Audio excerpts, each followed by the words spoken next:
zin naramaya du thu ayang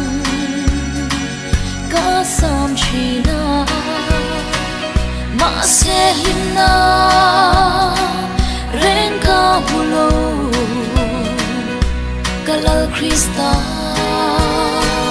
nena chau lo chua Lungawina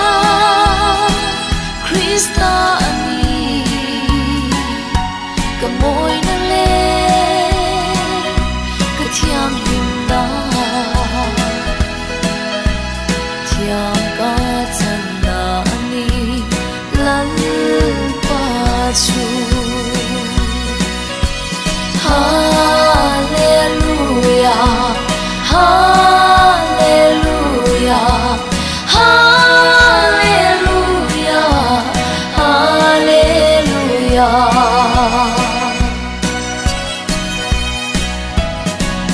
Lalpan thil cha min ti sake chunge chuka himna ani khovel mi te mu phak lo in min tho kai puita ka Lungawina Krista ani kamoy na le